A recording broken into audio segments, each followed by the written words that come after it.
आनंद रस्ते योजना प्रभावी राबवण्याचे पालकमंत्री प्रकाश आंबेडकर यांचे निर्देश.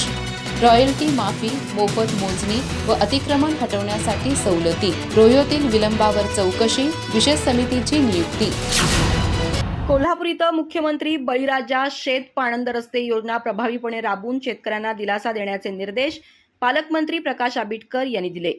जिल्हाधिकारी कार्यालयात आयोजित विशेष आढावा बैठकीत ते बोलत होते. यावेळी आमदार राजेंद्र पाटील यड्रावकर, निवासी उपजिल्हाधिकारी गजानन गुरव, जिल्हा अधीक्षक भूमी अभिलेख शिवाजीराव भोसले, उपजिल्हाधिकारी शक्ती कदम, उपमुख्य कार्यकारी अधिकारी जयवंत उगले यांच्यासह वरिष्ठ अधिकारी उपस्थित होते. पालकमंत्री प्रकाश आंबेडकर यांनी शेतमालाची वेळेवर वाहतूक आणि यांत्रिकीकरणासाठी पाणंद रस्ते महत्त्वाचे असल्याचं सांगत ही योजना मिशन मोडवर राबवावी असे निर्देश दिले. स्थानिक लोकप्रतिनिधी आणि ग्रामपंचायत यंत्रणेला विश्वासात घेऊन योजना यशस्वी करण्यावर त्यांनी भर दिला. योजनेतील अडथळे दूर करण्यासाठी शासनानं रॉयल्टी माफी, मोजणी मोफत आणि अतिक्रमण हटवण्यासाठी पोलीस बंदोबस्त विनामूल्य देण्याचा निर्णय घेतल्याचं त्यांनी स्पष्ट केलं.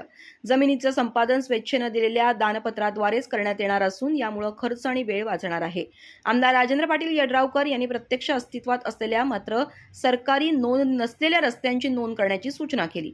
या कामांसाठी जिल्हास्तरीय समितीनं यंत्रसामुग्रीचे दर निश्चित केले असून विविध निधीमधून आर्थिक नियोजन करण्यात येत आहे.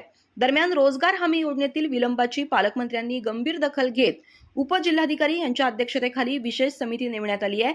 ही समिती 1 महिन्यात अहवाल सादर करणार असून मस्टरपासून निधी वितरणापर्यंतच्या प्रक्रियेतील अडथळे दूर करून लाभार्थ्यांना तत्काळ निधी मिळवून देण्यावर भर दिला जाणार आहे. या बैठकीला पाणंद रस्ते योजनेअंतर्गत कामांना गती देऊन शेतकऱ्यांचे प्रश्न मार्गी लावण्याचं आवाहन करण्यात आलं. अधिक माहिती आणि ताज्या घडामोडींसाठी आजच आमचे चॅनल सबस्क्राईब करा.